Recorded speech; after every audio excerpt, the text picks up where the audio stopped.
Kasalukuyang nasa bayan si Jam noon nang mabalitaan niyang isinugod sa ospital ang kanyang ina.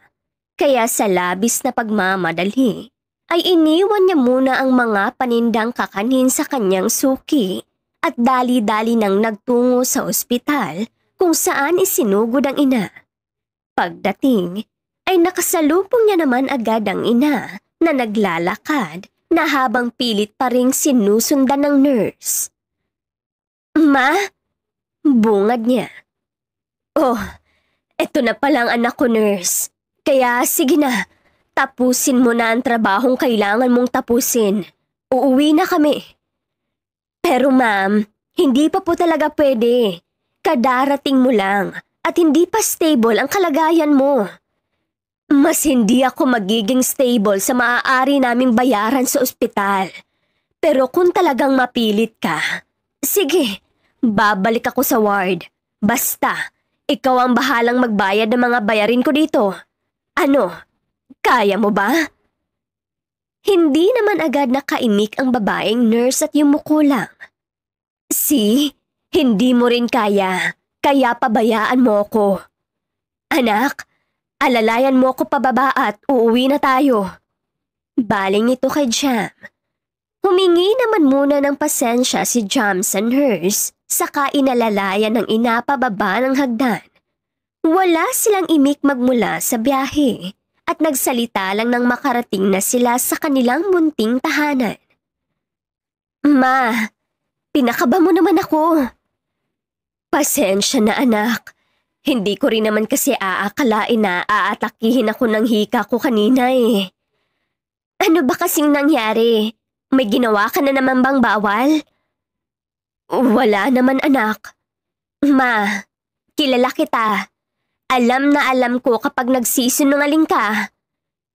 "Oo na. Sige, sasabihin ko na.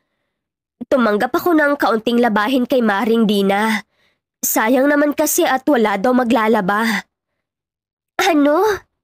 Ma naman. Bawal nga sa'yo ang magtrabaho ng sobrang bigat, di ba? Lalo pa kay Aling Dina. Kilalang kilala naman natin kung paano magpasahod yun. Kulang na lang eh, thank you ang hirap at pagod natin eh." "Sayang naman din kasi anak eh." "Sayang nga. Pero ano naman ang naging kapalit? Buti nga at nauwi si Mang JR at nakita kanyang nahihirapan ng huminga." "Ma naman, sa susunod mag-ingat naman po kayo. Alam mo naman na wala tayong kapera-pera eh." "Alam ko naman yun anak. Kaya nga ako umalis agad sa ospital, di ba? Diyos ko, pati ang tinda kong kakanina iwan ko na kay Suki dahil sa pagmamadaling mapuntahan ka. Ma, kapag sinabi kong magpahinga ka dito sa bahay, magpahinga ka."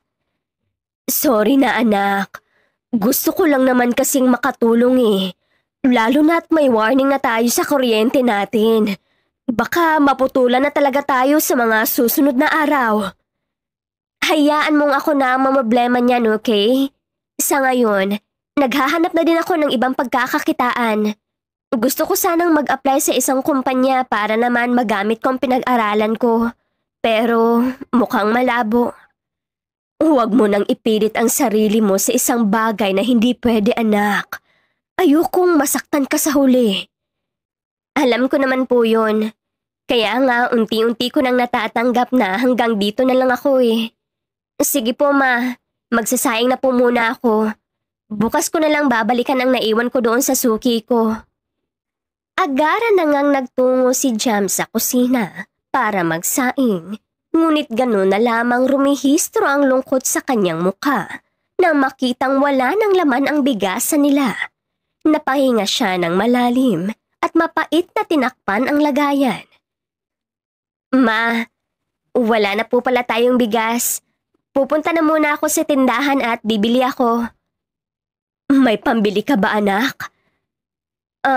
Meron naman akong pera dito ma.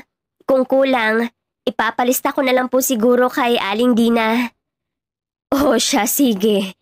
Pakisabi na rin kay Maring Dina yung bayad sa labada at kailangan din natin yon para sa kuryente." "Opo ma." At iyon na nga ang ginawa ni Jam at nagtungo na sa may malapit na tindahan. Pagdating ay sakto namang naroon lang si Aling Dina. Kaya isang malalim na hininga muli ang pinakawalan ni Jam bago nagsalita. Magandang umaga, Aling Dina. Ngiti niya pa dito. Oh, nandito ka na pala, Jamaica. Kumusta ang mama mo? Balita ko, isinugod na sa ospital Nasa bahay na po si Mama, Aling Dina. Ngayon? Akala ko ba? Kung sa bagay, hirap na hirap nga kayo sa pang-araw-araw niyo Paano pa kaya ang mga bayarin sa ospital? Maiba ko. Anong sadya mo? May bibilhin ka ba? Pag-iba nito sa usapan. Opo. Bibili po sana ako ng 2 kilong bigas at 2 corned beef. Wika nito sabay abot sa pera. 2 kilong bigas at 2 corned beef? Kulang tong 100 mo Alam ko po, Aling Dina. Ilista mo na lang po ang kulang. Lista?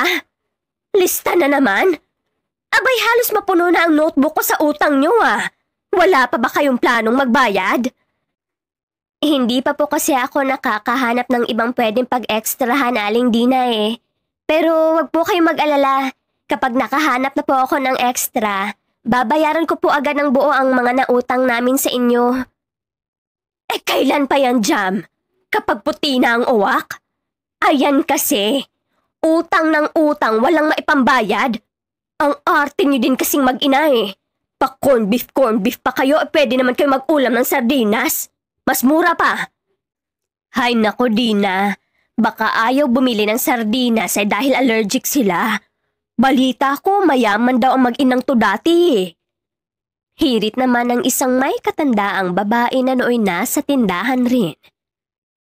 Hindi naman po sa ganon. Sadyang hindi ko lang po talaga gusto ang amoy. Diretsang sagot naman ng dalaga. May panahon ka pa ba para mamili, Ining? Wala na nga kayong pera. Baka iniisip mo pa rin, isa kang prinsesa Nandito ka na sa squatter nakatira, kaya hindi ka na prinsesa. Hampas lupa na tayong lahat dito. Bakit hindi ka humingi ng tulong sa ama mo? Di ba mayaman yon? Ganun ba? Mayaman ang ama mo, Jamaica? Hirit naman ni Dina. Wala na po akong ama, Aling Dina. Ay, natural. Itatanggi mo talaga dahil nilayuan na kayo. Yan kasing mama mo, ang hilig-hilig sa lalaki. At sa lahat pa ng lalaking pwedeng mahalin, yung may asawa pa. Ngayon, nalaman ng asawa na may ibang pamilya palang inuuwian si Mr. Billionaire. Kaya ayun, pinaimbestigahan at pinaban sila parehas sa mga kumpanya sa Pilipinas. Hindi lang doon kundi pati na rin sa mga matataas na establishmento na kakilala nung legal na asawa. Kaya hindi na ako magtataka. Maganda ka nga, may pinag-aralan. Pero hindi maganda ang trabaho mo kasi banned ka at ang mama mo. At ang hirap na pinagdadaanan nyo ngayon? Nako, hindi na pagsubok yan. Karma na yan sa pagiging kabit ng mama mo. Nang sa mga oras na iyon, ay ramdam na ni Jam ang matinding init sa kanyang katawan. Bahagya niya ring naikuyom ang kanyang kamao dahil sa inis na agad rin namang napansin ng matanda. Aba, nakakuyom na yung kamao mo Ano, susuntukin mo ko? Sasaktan mo ko? Gawin mo! Hindi ka lang isang bastarda, kundi bastos ka din at walang respeto. Ngunit imbis na maging bulkan at agad na sumabog, ay maswerteng napigilan pa ni Jam ang kanyang sarili at nginitian lamang ang matanda. Wala naman po akong ginagawa sa inyo Kayo lang po ang maraming sinasabi dyan. Aling Dina, ibawas mo na lang pala sa bayad sa labahin ang kulang. Huwag mo nang ilista. Baling nito sa tendera. Diyos ko, may gana ka pang maningil ang laki pa ng utang nyo dito. Pinaghirapan po kasi yan ng mama ko.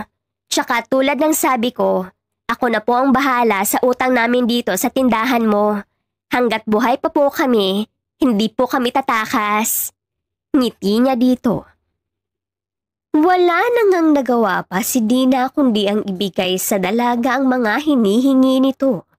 Hindi na rin pinatulan pa ni Jam ang chismis tungkol sa kanilang mag-ina dahil ito na lang ang huling lugar na pwede nilang puntahan.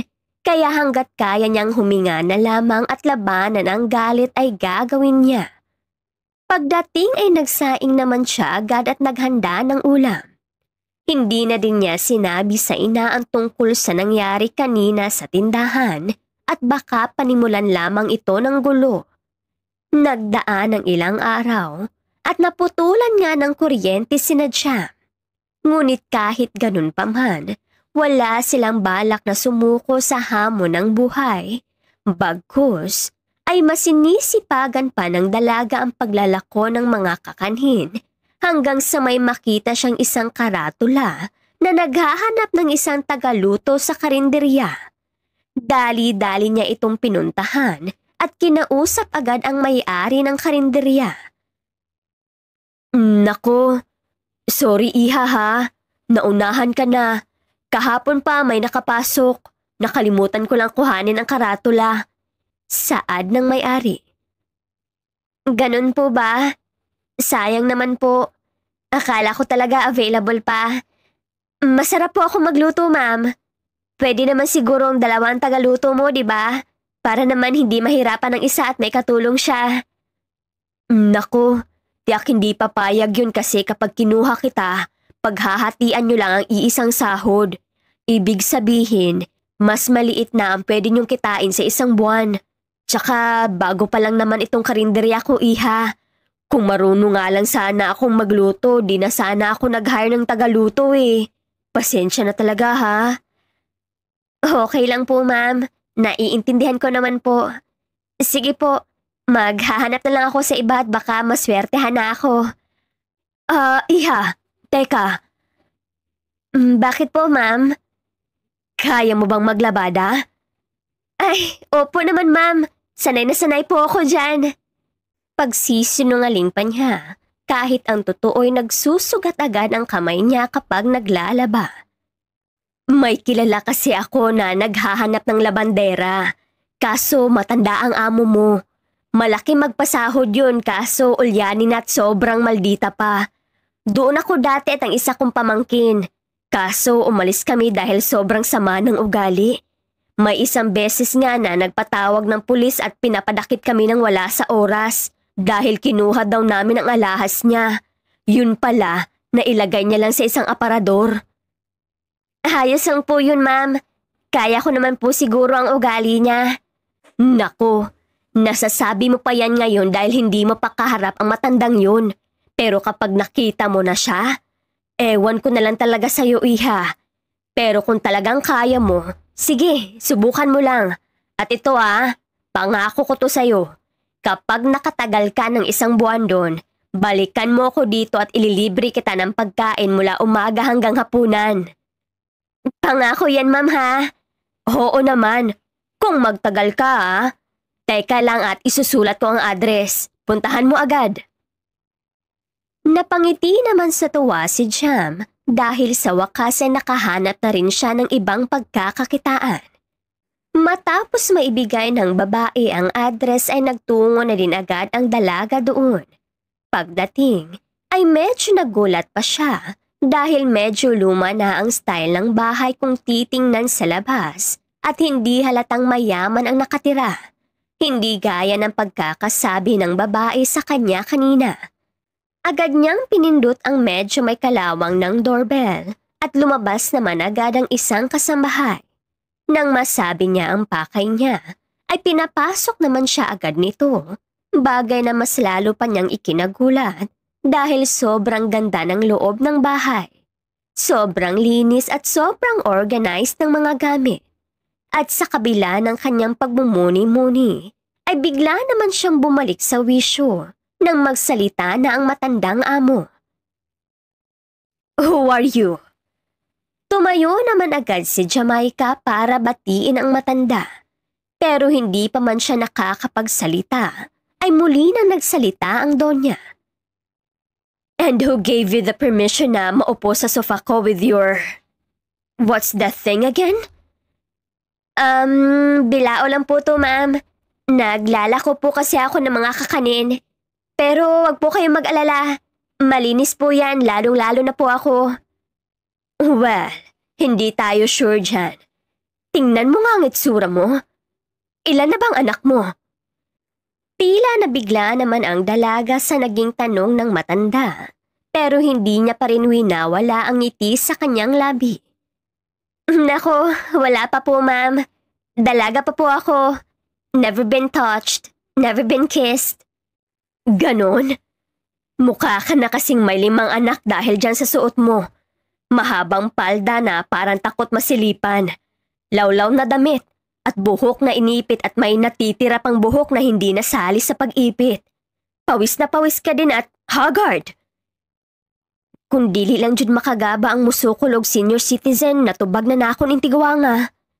Gigil na bulong niya sa sarili. May sinasabi ka? Wala po ma'am. Nakakahagard po talaga ang init ng panahon. At sinisi mo pa talaga ang panahon? Maiba tayo. Ilang taon ka na? 24 po. 24? At hindi ka pa nahahawakan o nahahalikan man lang? What a boring life. So anong sadya mo dito? Mag-a-apply ka? Opo ma'am. Mag-a-apply po sana ako bilang isang labandera.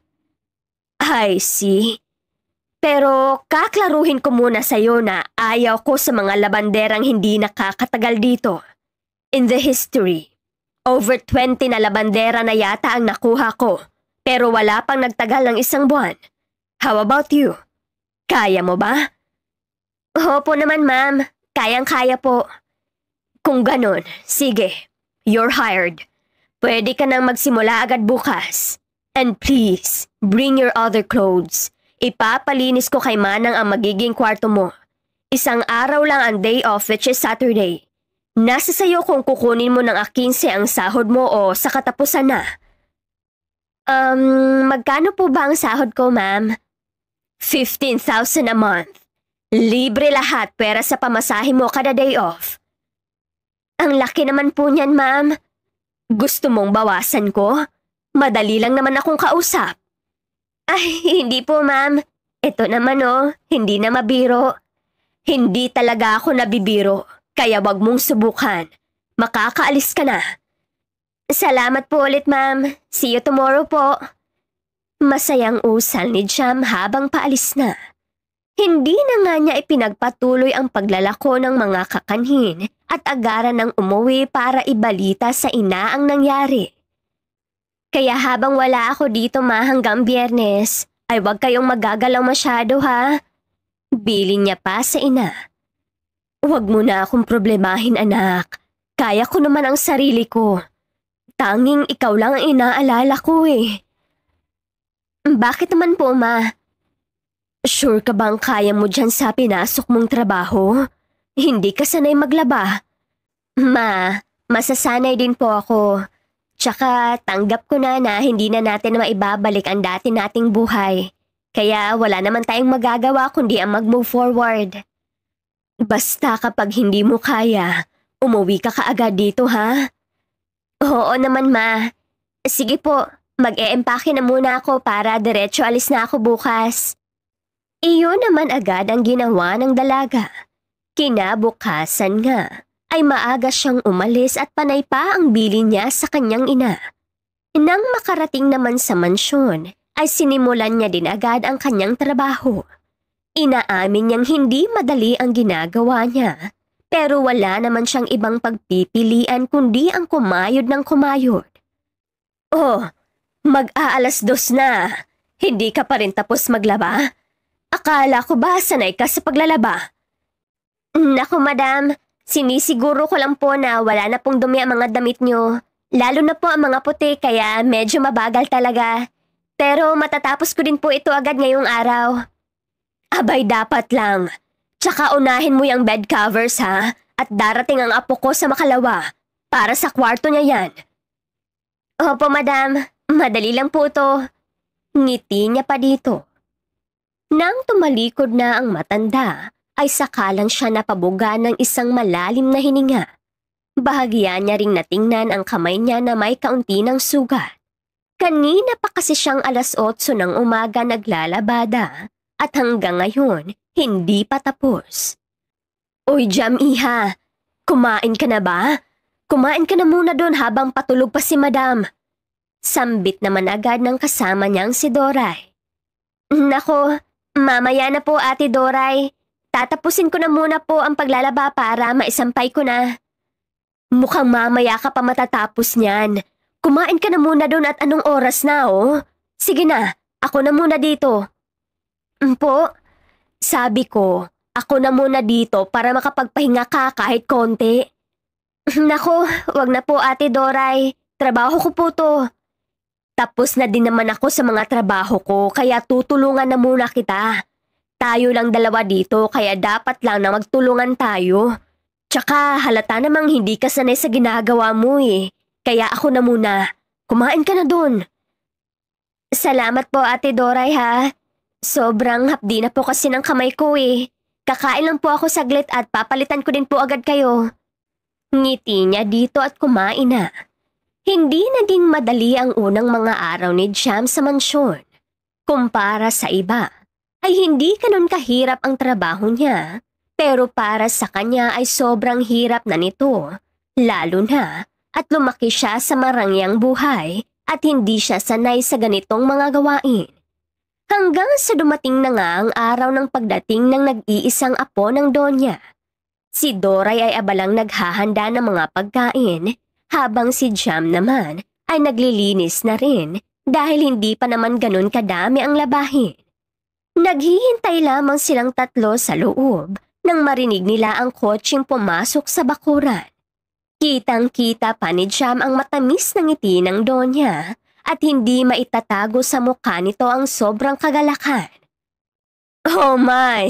Here he is! Oh my! May apo! Sebastian! At sinalubong agad ng isang mahigpit na yakap ang gwapong binata na sa tingin ni Jam ay mas matanda lamang sa kanya ng 1 o 2 taon. Finally la! After 7 years of being apart. Ikaw naman kasi, ang tagal ko na tong hinihiling sa'yo. Ayaw mo pa rin umuwi dito. Tampo ka na naman. I'm here na nga oh, don't worry. Inangat ng binata ang kanyang ulo at ang pinakauna nitong tiningnan ay si Jam na hindi na nila alam kung ilang segundong tinitigan ng gwapong si Sebastian. Bakit si Manang Doray na lang ang nandito? Where are the other maids? At sino tong bagong mukha na to? At tiningnang muli si Jam. Oh well, to cut the story short, umalis, nagsialisan. But why? Don't tell me binawasan mo ang sahod nila. God apo, of course not. Money is nothing for me. Generous naman ako sa mga trabahante ko, no? Kaya nga nagtagal itong si Doray eh. At ito namang isa, the young one. Her name is Jamaica. Siya ang labandera ko. Newly hired to be exact. Labandera? Nasaan pala si Manang Belen? Umalis na nga Sebastian. Huwag mo nang hanapin ang mga taong wala na sa poder ko. They choose to leave kaya hinayaan ko na sila. After all, kung hindi naman ako makapaglaba, I can buy clothes every day at itatapon ko na agad ang mga damit na nasuot ko na. La, just kidding. Sige na, ilagay mo muna ang maleta mo dyan at si Jam na ang magpapasok niyan sa room mo. Jam, do it now. Opo, madam.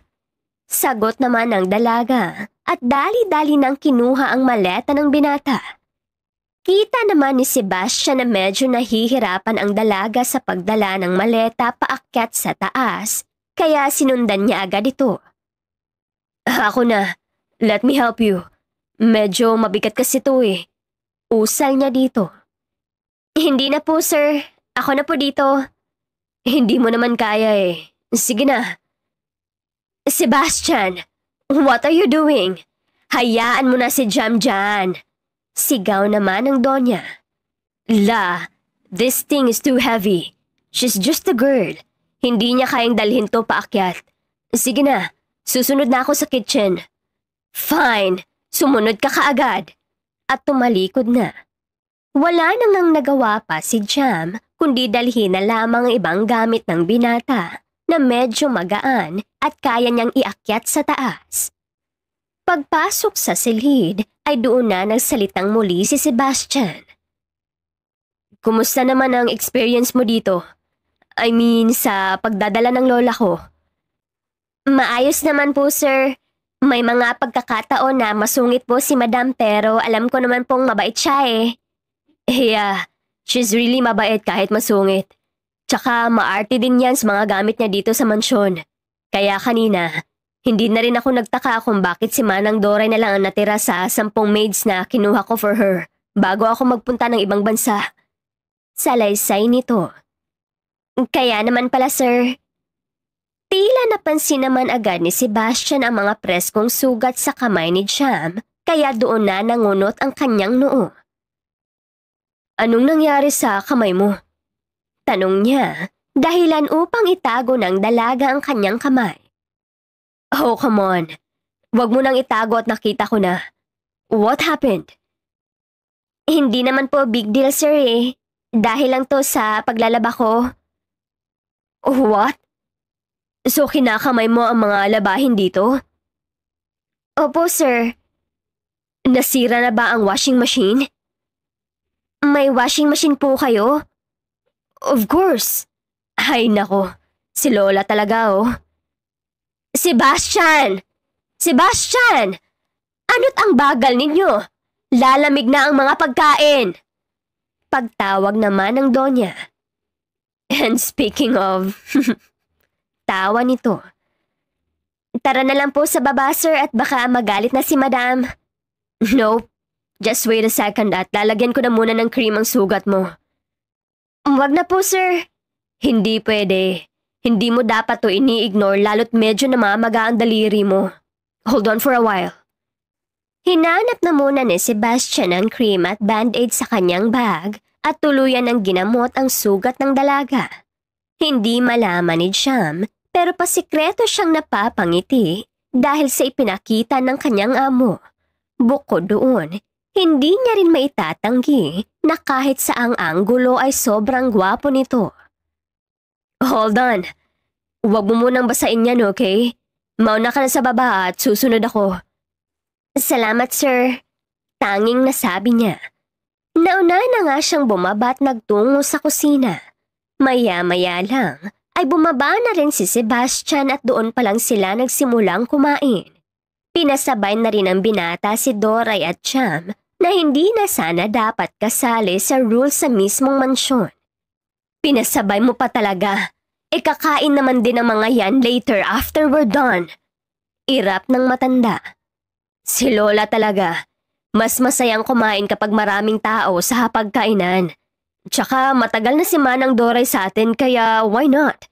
Besides, nagseserbisyo naman sila sa'yo kaya I bet okay lang. Ay nako. Iba talaga ang aura nitong bahay kapag nandito ka na. Ganun po talaga la. And also, sobrang nanibago po talaga ako sa bahay noong tiningnan ko sa labas. Wala nang new na pintura. Walang nagbago. Ay naku po. Mas mabuti ng luma para walang magkamaling magnakaw. Matanda na ako at hindi ko na kayang protektahan ang sarili ko kaya mas better na ganyan. Sinabi ko naman sa'yo na mag-hire na tayo ng guards na pwedeng magbantay dito eh. Para safe kayo. Sus, wag na. Dagdag gastos lang yan. La, ako naman po ang magbabayad eh. Kahit na, wag na. Okay po, if you say so.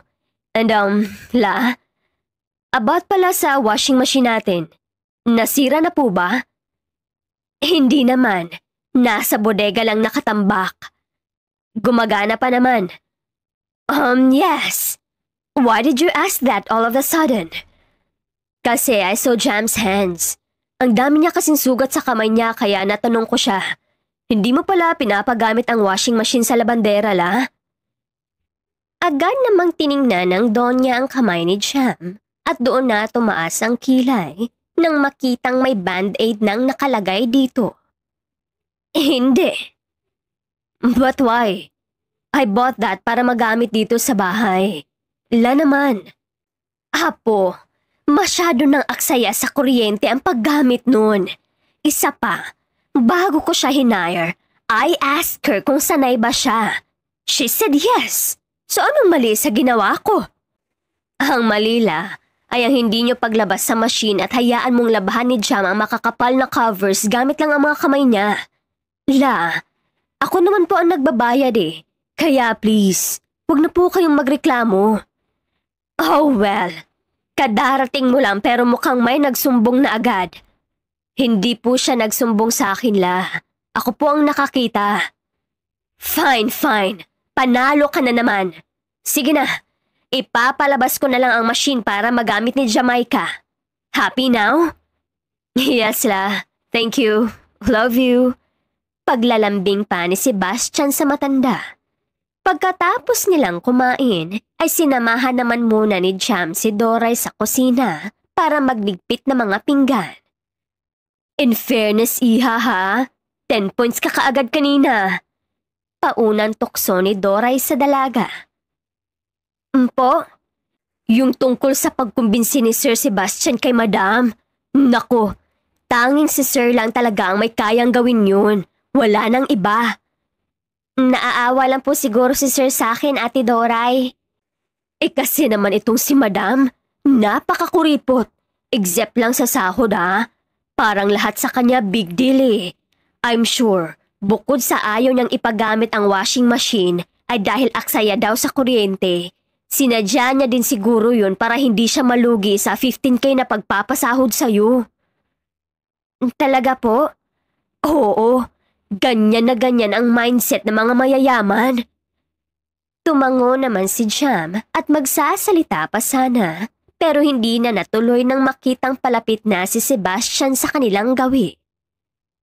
Sir, may kailangan po ba kayo? Tanong agad ng dalaga dito. No, gusto ko lang sabihin na nasa laundry area na ang washing machine. You can use it kapag maglalaba ka. Pero wag na muna ngayon at bawal mo pang basahin ang sugat mo. Okay po sir. Salamat po. Pero sana ako na lang ang kumuha nun sa bodega. Di na sana kayo nag-abala. Mabigat yon. And I'm sure hindi mo kaya. Don't worry. Hindi naman yung big deal sa akin eh. Anyway, aalis kami ni Lola at ipapasyal ko siya sa mall. Gusto niyo ba ng pasalubong? Ay opo Sir Seb. Kahit burger at fries na lang po sa akin sir. Sagot naman agad ni Doray. As always manang, hanggang ngayon yan pa rin talaga ang gusto mong pasalubong. And how about you Jam? Anong gusto mo? Ikaw po sir. Ikaw na po ang bahala sir. Kahit wag na po, ayos lang. Hindi pwedeng wala no? O sige, ako nang bahala. Medyo gagabihin na kami ng uwi ni Lola ha. At baka sa labas na din kami mag-dinner. So magluto na lang kayo ng para sa inyo. Ngiti nito saka umalis. Nang tuluyan nang mawala ang binata, ay doon na nga napansin ni Doray na nakangiti lang si Jam at parang wala sa sariling wisyo. Hoy, masyado mo namang ninanamnam ang ngiti ni Sir. Tawa nito. Ha? Wala na si Sir Seb sa harap mo oh. Pero yung ngiti mo parang nag-i-imagine ka pa na nandyan pa rin siya. Hindi Ate Doray Anong hindi? Halata kaya? Naku, wag mo nang itanggi yan iha at hindi na yan bago sa akin. Halos lahat kasi ng mga kaedad mong pumasok bilang kasambahay noon ay may gusto kay Sir. Wala akong gusto kay Sir Ate Doray Oh siya sige, sabi mo eh. Tawa pa rin ito na siyang ikinangiti na lamang ni Jam. Dumaan pa ang ilang araw at medyo gumaan-gaan na rin ang trabaho ng dalaga dahil hindi na niya kailangang magbabad ng ilang oras para maglaba sa mga gamit na sobrang bigat at kapal. At sakto ngang kakatapos niya lang magsampay noon nang makita niya sa may hardin si Sebastian na nag-e-ehersisyo. Noong unay naghanap pa siya ng pwedeng pagtaguan para malaya niyang mapagmasdan ang kakisigan ng binata hanggang sa parang ang nanginig ang buo niyang katawan nang makitang unti-unti nang hinuhubad ng binata ang kanyang damit at agad bumungad sa dalawa niyang mata ang naglalakihan nitong pandesal sa katawan. Medyo mabalahibo din ang dibdib ng binata, kaya mas lalong nanginig ang buong sistema ni Jam. "At anong ginagawa mo dito?" tanong ng Donya sa mahinang tono. "Shh! Huwag kang maingay at baka makita ako ni Sir." "Ah, ganun ba? Bakit mo ba siya pinagmamasdan ng pasikreto? At bakit para kang baliw na nagtatago dito?" "Ang sarap, ang laki, at ang tigas." "Nang ano?" "Nang pandesal niya sa tiyan." Dahil sa sinabi niya, ay nakatanggap nga siya ng mahinang hampas mula sa matanda na siyang nagpabalik sa ulirat ni Jamaica. "Ate Madam?" Gulat na gulat niya pang usal. "Ako nga, the one and only. Pinagnanasaan mo bang apo ko?" "Madam, hindi po. Magpapaliwanag po ako. Hindi po." "Kung hindi, anong tawag dito sa ginagawa mo ngayon? Inutusan kitang magsampay ng mga labahin, pero nandito ka pala't malayang pinagmamasdan ng aking apo." "Sorry po, madam. Hindi ko pa talaga sinasadya. Dinala lang po ako ng hangin dito." "Hangin mong mukha mo. Bumalik ka nga sa loob. Bilis!" Tarantang bumalik naman si Jam sa loob at agad dumiretso sa kanyang kwarto. Nakagat-kagat pa ang sariling labi. "Diyos ko, Jamaica Lorene, ano bang ginagawa mo? Akala ko ba hindi mo gusto si Sir Sebastian?" Parang tanga niyang sisi sa sarili. Dahil nga doon, hindi siya lumabas ng kwarto hanggang sa gumabi. Kumakalam na ang kanyang sikmura, pero pasilip-silip lamang siya para siguraduhing wala na sa baba ang Donya. Ilang sandali pa, ay may kumatok na nga sa labas ng kanyang pinto at nalamang si Sebastian ang naroon, dala-dala ang isang tray ng mga pagkain. "Sir?" Halos hindi niya pa mabigkas ang katagang iyon. "Pwede ba akong pumasok?" Yes sir. Yes po. Pasukin mo po ako. Pumasok po kayo." Natawa na lamang si Sebastian at pumasok na nga sabay lapag sa pagkain sa maliit na mesa sa gilid ng kama ng dalaga. "Nag-aalala ako sa'yo. Akala ko masakit ka kasi never kang lumabas magmula kanina eh. Are you okay?" "Kasalanan to ng abs mo eh." "Kasalanan ng ano?" Wala sir. Ang sabi ko, medyo masakit lang po ang balakang ko kaya hindi na muna ako lumabas. May kailangan po ba kayo sir? O may ipapagawa po kayo?" "Wala. Busy pa kasi si Manang Doray kaya ako nang nagdala ng food mo dito. Kumain ka na lang and after that, ilagay mo na lang yan sa kusina." "Naku sir, nakakahiya naman. Lalabas naman po ako eh. Hindi na sana kayo nag-abala." "Okay na sa akin kahit mag-thank you ka." Ngiti nito. "Thank you po sir. Nakakahiya talaga." "You're welcome. Aakyat na din ako sa taas. Good night." Ngiti nito at umalis na sa silid ng dalaga. Isinara agad ni Jam ang pinto at walang tinig na napasigaw. Walang duda. Kinikilig nga siya. Kinain niya ang pagkaing dinala ng binata at hindi pa rin mawala sa labi nito ang isang matamis na ngiti. At iyon ang naabutan ni Doray nang pumasok ito sa kwarto ng dalaga. "Asus naman! Ang haba ng hair ng isa dito." Natawa na lang ang dalaga at hindi na umimik. Totoo naman din talaga. Sa gabing iyon ay sobrang haba ng buhok niya. 15 na at dahil saktong Sabado ay nagpasya si Jam na kuhanin ang kanyang sahod sa Donya para makauwi na siya dahil day off niya rin. Matapos ngang makuha ang unang sahod niya, ay nagpaalam na muna si Jam sa Donya at kay Doray at aalis na sana nang tawagin siya ni Sebastian na nooy kakababa lamang. "Where are you going?" Simula nito. "Uuwi na po, sir." "Uuwi? Why?" "Apo, day off ni Jamaica every Saturday." Usal naman ng Donya. Oh yes. I forgot about that thing. Day off mo nga pala. Anong sasakyan mo dun? Gusto mong ihatid na kita?" Pagkasabi nooy, napatingin nga agad si Jam sa Donya na nooy nakataas na rin ang kilay habang si Doray ay ngingiti-ngiti lang. "Huwag na sir, may masasakyan naman po ako agad eh." "I insist. Please." "Sige na Jam, huwag mo nang tanggihan si sir at minsan lang mag-offer yan." Hirit naman ni Doray. "Manang Doray's right. Let's go. Wait. I'll just get my car key at aalis na tayo." Wala nang nagawa pa si Jam kundi ang hayaan na lamang ang binata na ihatid siya. Mukha lang siyang napipilitan pero sa kaloob-looban niya, bet na bet niya din ang nangyayari. Ang naiwang si Doray naman kasama ang Donya ay tahimik lang na pinagmamasdan ang paalis na kotse ni Sebastian. "Ang sweet talaga ni Sir Madam, no?" Hirit naman agad ni Doray. "At talagang humihirit ka pa ha? Gusto mo bang matanggal sa trabaho?" "Ay, grabe ka naman madam mo. May plano pa po talaga kayong tanggalin ako sa trabaho? Eh hindi na nga ako nag-asawa dahil mas pinili ko kayo eh." Biro naman ito.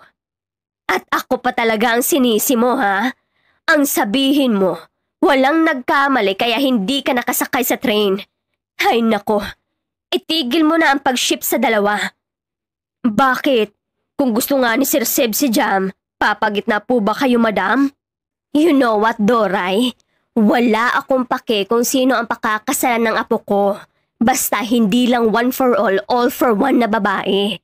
Pero now, since nawala siya sa akin ng 7 years, parang hindi pa ako handa na mag-asawa siya. Kaya wag mo na akong tatanungin yan kundi tatanggalin talaga kita." Irap nito at umalis. Samantalang sina Sebastian at Jam naman ay tahimik lang sa biyahe. Gustuhin man ng dalaga na kausapin ito pero nahihiya siyang magsimula ng usapan. Hanggang sa dumating na nga sila ay doon pa nagsalita ang dalaga. "Salamat sa paghatid sir ah. Sobrang nakakahiya na talaga." "Ilang salamat at nakakahiya mo na ba to? Okay lang sabi, no worries. Anyway, saan dito ang bahay nyo?" "Nasa may likuran pa sir." "I see. Babalik ka ba sa bahay bukas? Gusto mong sunduin kita dito? Same time?" "Huwag na sir. Baka umusok na talaga ang tenga at ilong ni madam. Salamat po ulit. Bababa na po ako." Jam? Sir? Can I get your phone number?" "Bakit po sir?" Wala lang. Just in case may kailangan ako, hindi na ako mahihirapang bumaba." Palusot pa ng binata. Tumango na lamang ang dalaga at agad ibinigay ang numero sa binatang amo. Nang makaalis naman si Sebastian, ay doon palang naglakad si Jam papunta sa kanila. Ngunit hindi pa man siya nakakarating sa bahay nila, ay rinig na niya ang boses ng ina na sumisigaw sa harap ng tindahan ni Aling Dina. Kaya dali-dali niya na agad itong pinuntahan. Ma! Ma! Sigaw niya at lumapit na agad sa ina. "Oh, ayan na pala ang bunga ng kakatihan mo, Lorna, oh. Dumating na!" Wika na matandang babae na kung matatandaan ni Jam ay siya ding nagsalita sa kanya ng di maganda noong bumili siya ng bigas sa tindahan. "Ang kapal ng mukha mong husgahan kami ng anak ko. Gawin mo lang yan kapag malinis ka din ha? Malinis talaga ako dahil malinis ang konsensya ko. Hindi ako nanulot at hindi ako pumatol sa lalaking may asawa na. Eh ikaw, may maipagmamayabang ka ba sa amin? Tinanggi ko ba yon?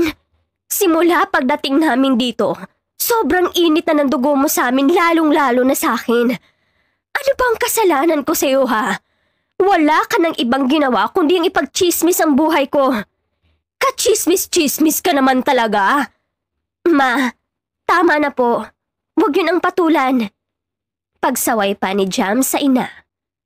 Ang mabuti pa, makinig ka na lang dyan sa anak mong makasalanan din. Malas kayo sa buhay namin dito eh. Total, may trabaho namang yang si Jamaica. Di lumipat kayo sa ibang lugar para naman tumahimik ang bayang to. Tila hindi na nga nakatiis si Jam sa mga narinig at bumuelo na ito para sagutin ang matandang babae. Mawalang galang na po, Ali, ha? Pero hindi naman yata tamang isisi mo sa amin ang kaguluhan dito. Hindi ba't mas dapat mong sisihin ang mga katulad mong marites at tumandang tsismosa? Dahil ang mga katulad nyo ang nagpapakalat ng fake news dahilan upang magkagulo-gulo na?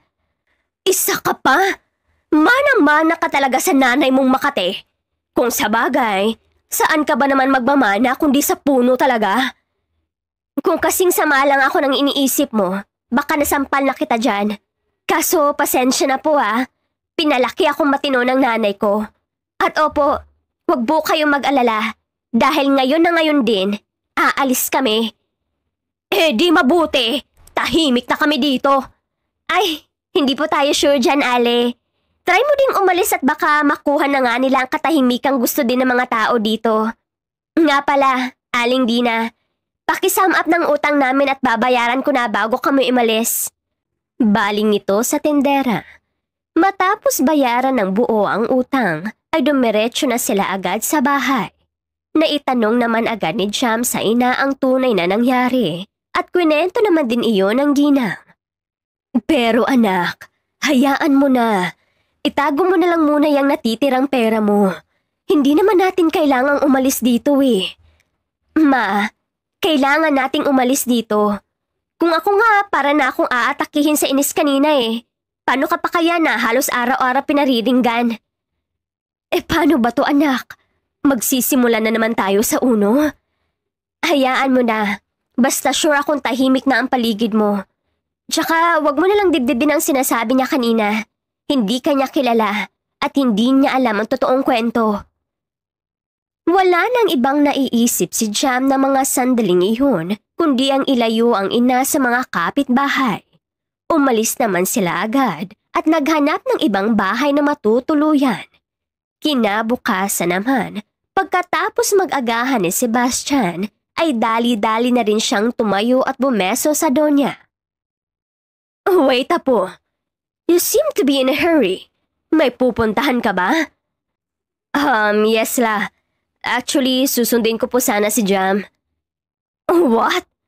Hindi naman yata ako aware na from a successful engineer ay isa ka ng personal driver ng labandera natin. La, Sebastian, hindi mo obligasyong sunduin ang babaeng yon. Ano ka ba niya? Boyfriend? Oh gosh. Don't tell me gusto mo siya. And what's wrong with that, La? She's really pretty at mabait pa.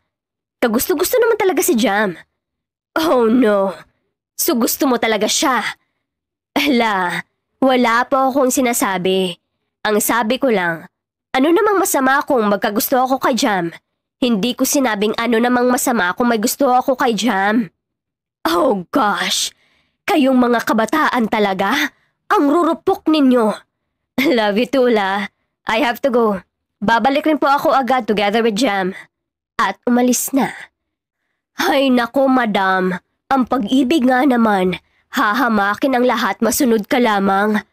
Akala ko sa mga pelikula lang ako makakakita ng isang mayamang lalaki na magkakagusto sa isang mahirap na babae. Mukhang sa mansyon din pala. Hagikik pa ni Doray. Oh well. Since sinimulan mo na naman ako, Doray, go pack your things na. Total, nagsasawa na rin naman ako sa mukha mo eh. Sabay alis. Si Madam talaga hindi na mabiro oh. Madam! Sigaw nito at sinundan agad ang Donya. Habang si Sebastian naman, buong-buo pa rin ang matamis ng ngiti sa kanyang labi habang nagdadrive. Pinadalhan niya pa ng mensahe si Jam na susunduin niya ito Pero kahit wala siyang natanggap na sagot, ay pupunta pa rin siya para sunduin ito. Ngunit pagdating niya nga doon, ay wala siyang Jam na nakita. Nagtanong na rin siya sa mga taong naroon at doon niya palang nalaman na lumipat na daw ang mga ito kahapon lang. Wala naman silang ideya kung saan lumipat ang mag-ina, pero may parte sa kaloob-looban ng binata ang kumirhot, lalo na sa mga sumbong ng mga tao doon dahilan upang sila'y lumipat ng tirahan. Sinubukan pang muli ni Sebastian na padalhan ng mensahe ang dalaga, pero wala pa ring tugon. Tinawagan niya ito, pero hindi niya ito makontak. Kaya sa kabila ng pag-aalala, ay bumalik na lamang siya sa mansyon. Hindi ko po wika niya na hindi na natuloy nang makita niya si Jam nakakababa lamang ng hagdan habang bitbit ang laundry basket. Sa di maipaliwanag na tuwa, ay dali-dali ngang lumapit si Sebastian sa dalaga. Kinuha ang laundry basket at binigyan ng isang mahigpit na yakap na siyang ikinabigla ng tatlo, lalong-lalo na si Jamaica. Sir, halos hirap pang bigkas ni Jam. I'm worried. So worried. I've sent you a message kagabi pa pero hindi ka nagre-response. Tinawagan kita dahil pagdating ko sa inyo, wala na daw kayo doon, pero hindi kita makontak. Ay, sorry po sir. Pagkaalis ko kasi kanina, saka ko lang napansin na wala na palang battery ang phone ko, kaya ayun, chinarge ko na muna sa kwarto pagdating. Ano pong ginagawa niyo sa amin? Susunduin ka sana. But I'm glad na bumalik ka. Para namang isang taong nawala si Jamaica. At kung makayakap ka dyan ay talagang 20 seconds. Nung pagdating mo, saglit mo lang akong niyakap pa. Pagbasag pa ng Donya sa momentang dalawa. Bahagya namang natawa si Sebastian at nilapitan agad ang nagmamaktol na matanda. Binilang mo talaga. Wag na po kayo magtampo dyan. Dahil kahit isang oras pa kitang yakapin ay walang magiging problema. Asus, bolero. Sige na, wala nang palabas. Jam, labhan mo na yan at nang maisampay na. Doray, ayan ka na naman. Nakikichismis ka na naman. Magsibalik na kayo sa mga trabaho nyo.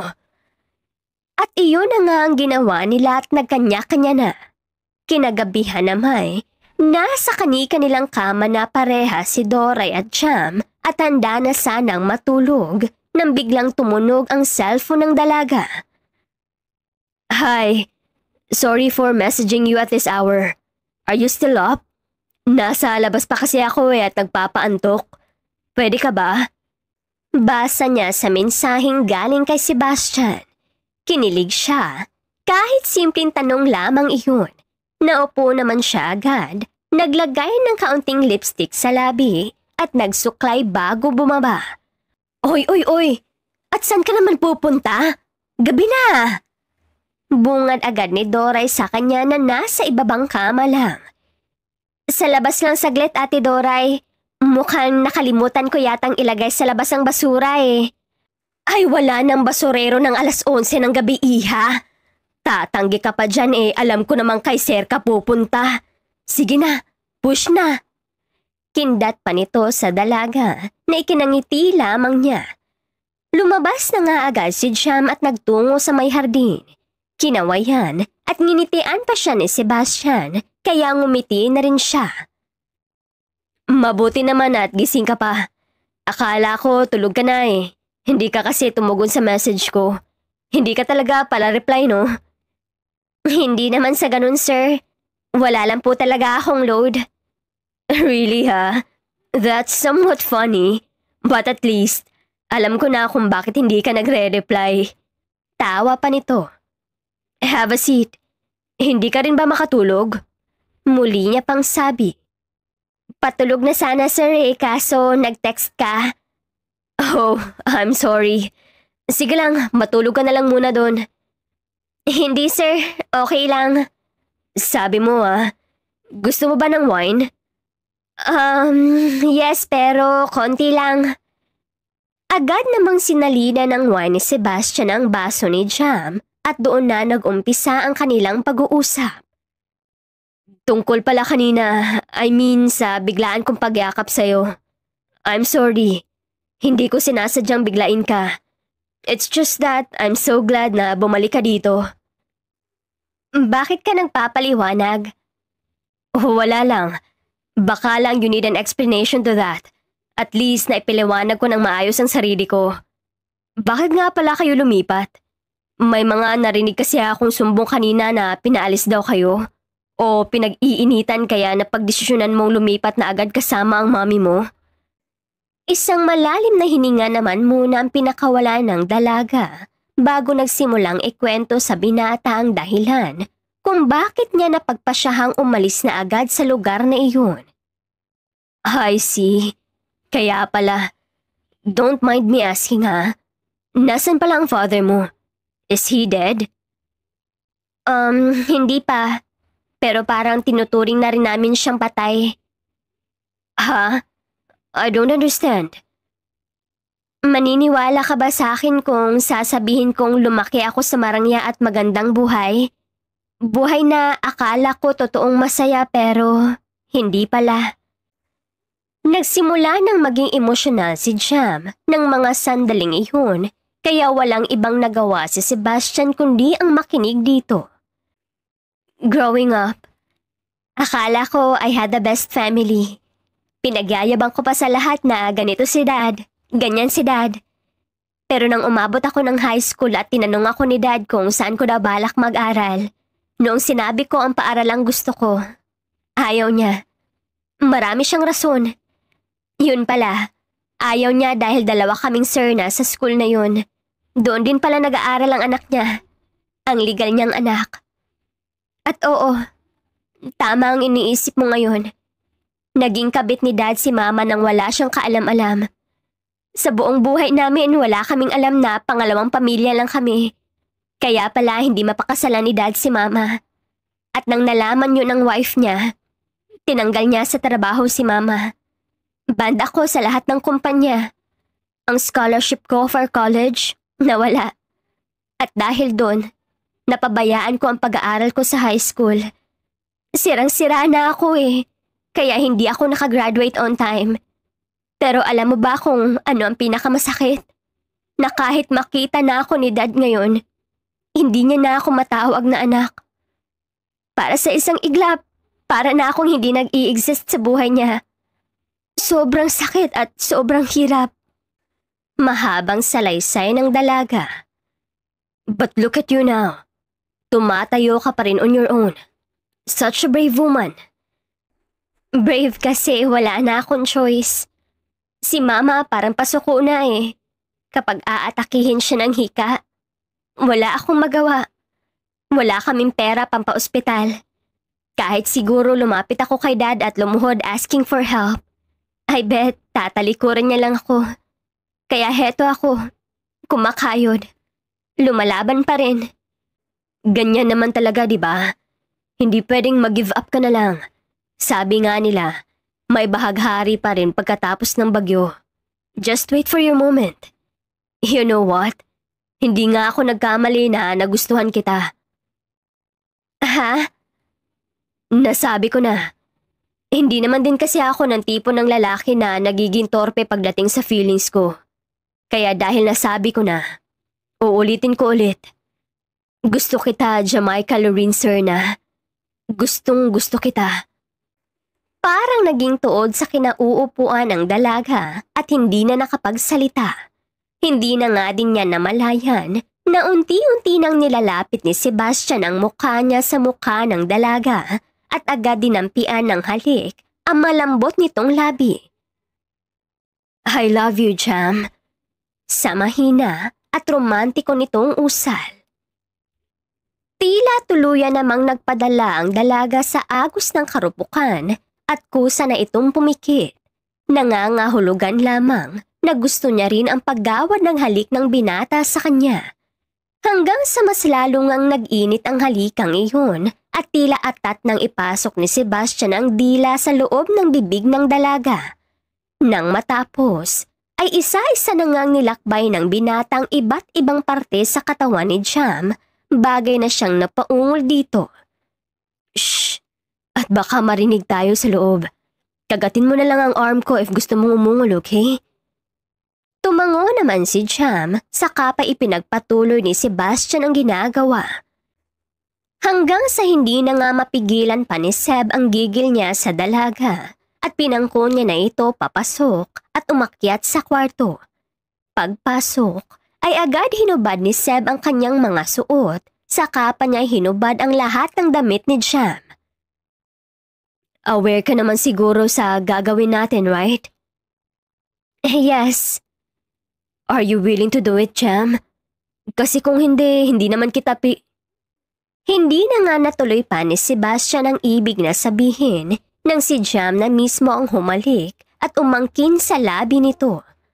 Do'y tila nakahanap naman siya ng rason para mas paganahin ang sistema nilang dalawa, kaya matapos paglaruan ng binata, ang dalawang naglalakihang bundok ng dalaga ay ang pagkababae naman nito ang pinaglaruan ng kanyang dila. Medyo nalalasahan pa niya ang puting likidong paunti-unting lumalabas sa kuweba ni Jam pero hindi niya iyon ininda. Samantalang ang dalaga naman mas lalong lumakas ang ungol dahil sa kiliti at sensasyong nararamdaman. Pwede ko na bang ipasok si Angry Beast? Pilyong tanong pa ni Seb sa dalaga. Anytime you want, sagot naman ni Jam. At doon na nga, sa walang pagdadalawang isip ay tuluyan ang napasok ang teritoryo ng dalaga. Bahagya pa niyang nakagat ng malakas ang braso ni Sebastian noong una dahil sa sakit na nadarama, pero kalaunay sumasabay na rin siya sa bawat galaw.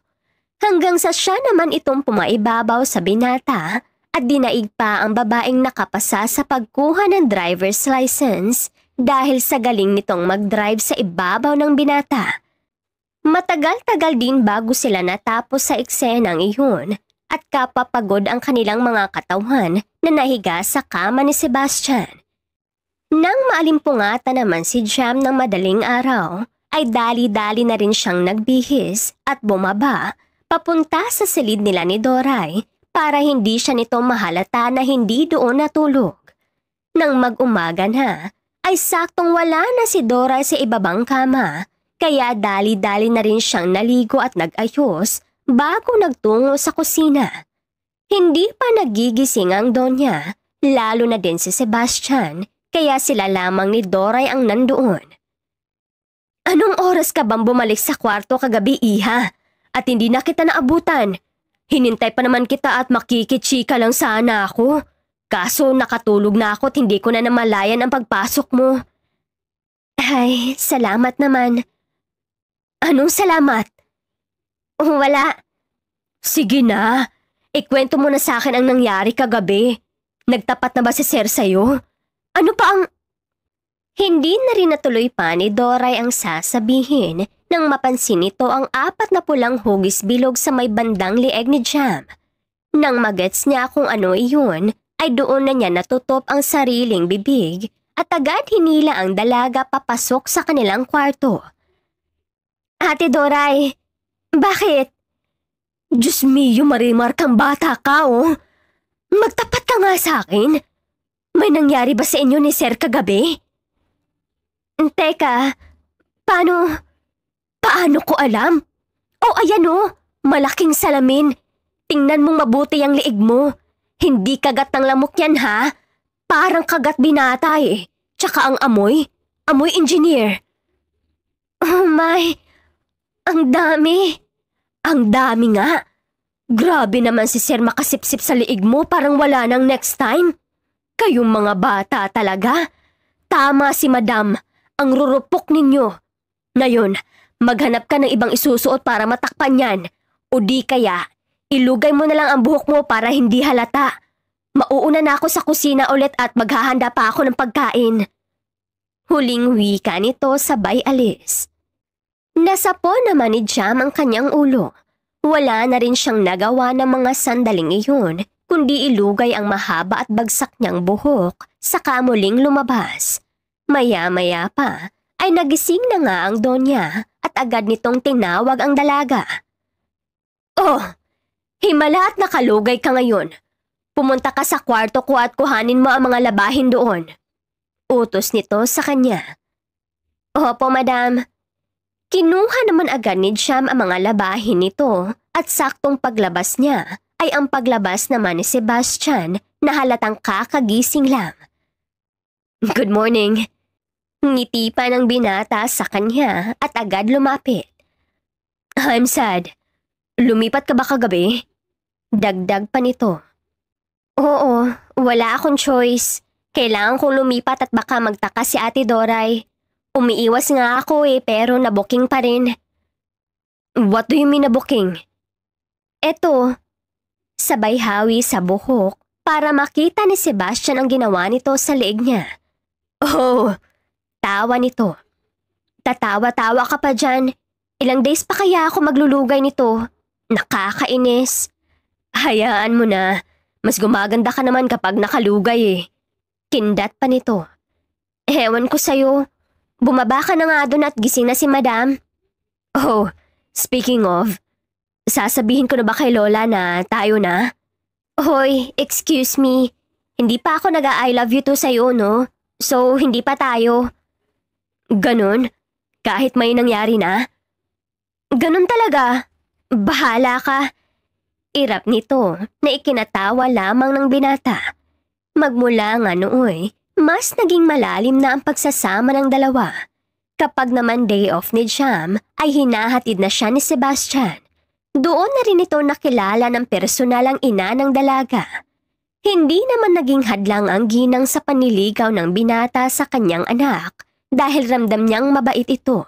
Sa katunayan nga, ay mas nakakasundo niya na ito dahil na rin sa paulit-ulit na pagbisita ni Sebastian sa kanila. Ma, babalik na po ako sa trabaho. Mag-iingat ka po dito ha. Sa Sabado na ulit ang balik ko. Kapag may kailangan ka, tawag ka kaagad sa akin ha. Oo naman anak. Ano ka ba? Huwag mo na akong intindihin sabi. Sige na, gumayak na kayo. Iho, ingatan mong anak ko ha. Grabe naman si mama kung makapagsabi na ingatan. Akala mo talaga bubukod na kami. Biro lang. Basta ma ha, yung mga bilin ko, huwag mong kalimutan. Oo na, sige na, mag-iingat kayo.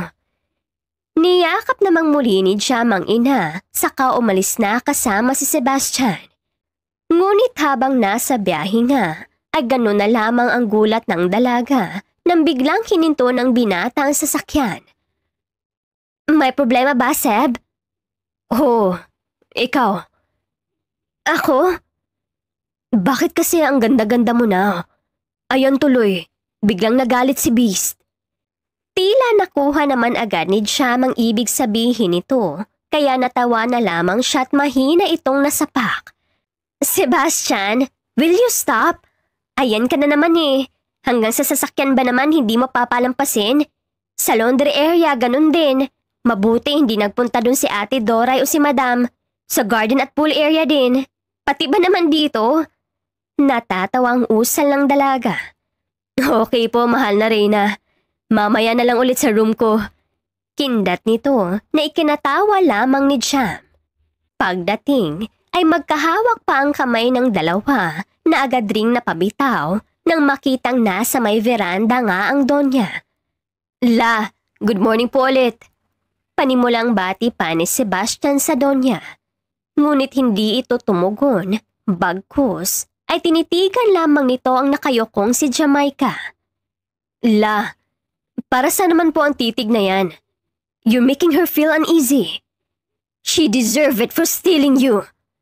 La, kayo nga'y magtapat sa akin. And you, Jamaica, huwag kang yumuko habang kinakausap kita. Kayo to be exact. Doray! Doray!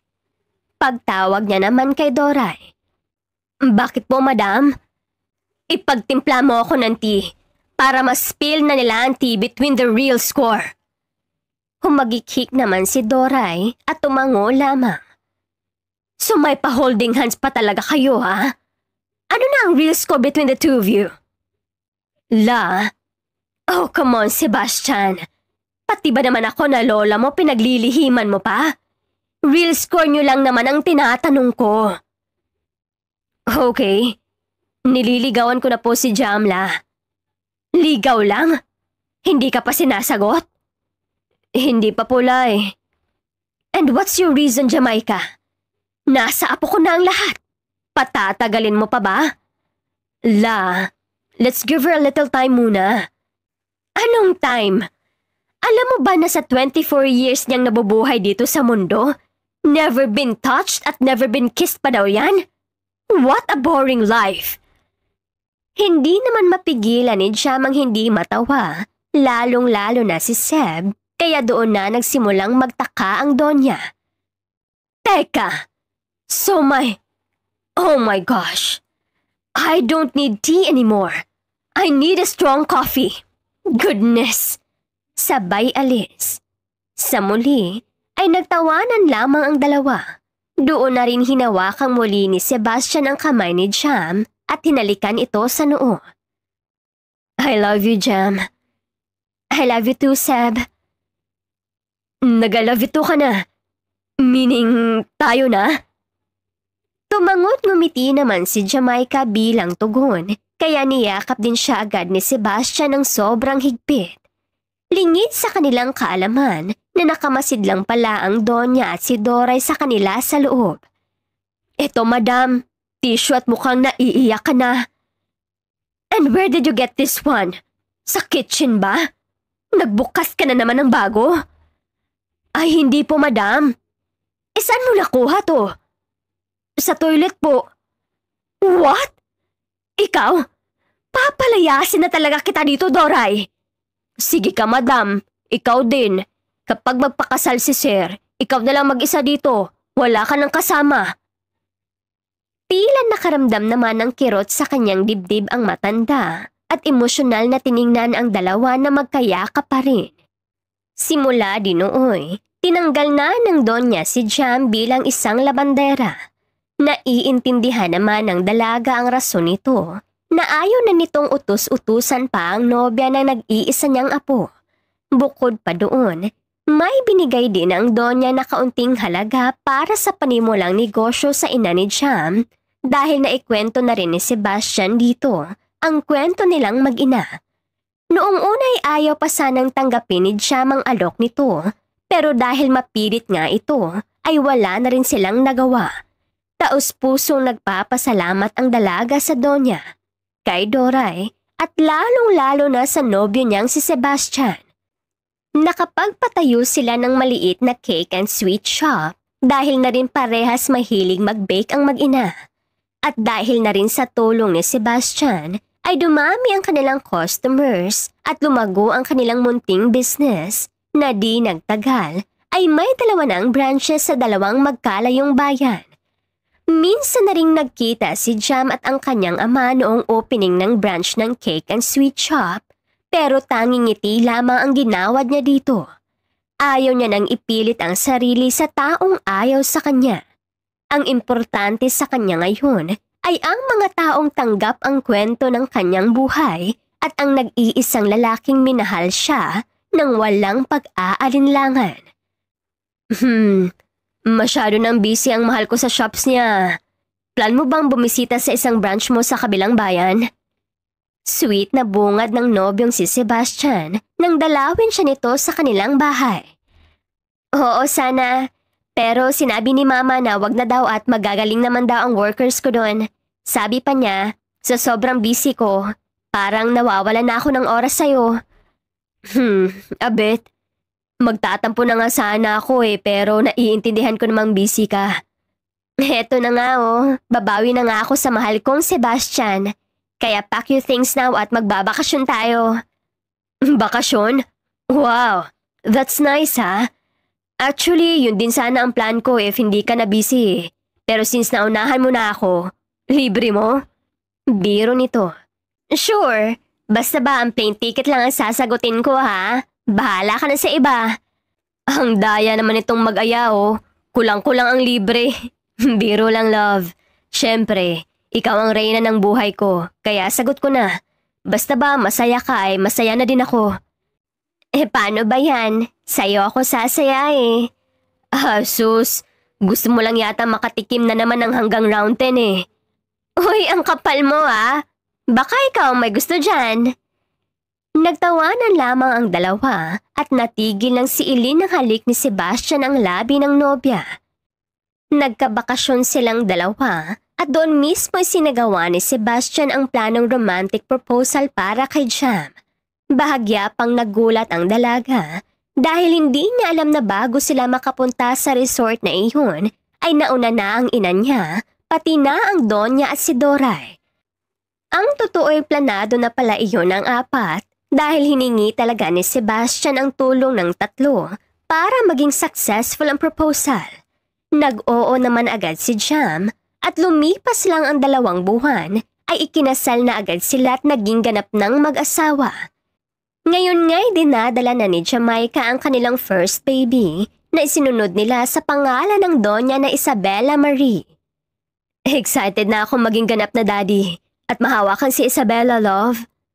Ako din naman, pero I bet mas excited pa sa atin ang 3 lolas. Sinabi mo pa, I'm just so glad that you came. Parang noon si Lola lang ang importanteng babae sa buhay ko. Pero dumating ka unexpectedly. At ngayon naman si Isabella. Basta hindi tayo titigil pag walang boy love ha. Hirit naman ito. Sebastian, hindi pa nga lumalabas si Isabella, iba na agad ang pinaplano mo. Siyempre no, mas okay nang kaunti lang ang age ka para magkaklase sila in the future. Natawa na lamang si Jam at mahinang kinurot ang asawa. Makalipas pa ang 1 buwan, ay isinilang na nga ni Jam ang isang healthy baby girl na kamukhang-kamukha talaga ni Sebastian. At wala na ngang mahihiling pa ang dalawa, kundi ang patuloy lang na i-bless at panatilihing healthy ang kanilang mga katawan at ang health ng kanilang mga mahal sa buhay. The end. Alright mga kakulay, thank you so much for listening this beautiful story. Okie dokie, as I promised, sa gustong magpa-shoutout, I will shout out. Alright, shout out to James Dell from Illinois. Thank you po.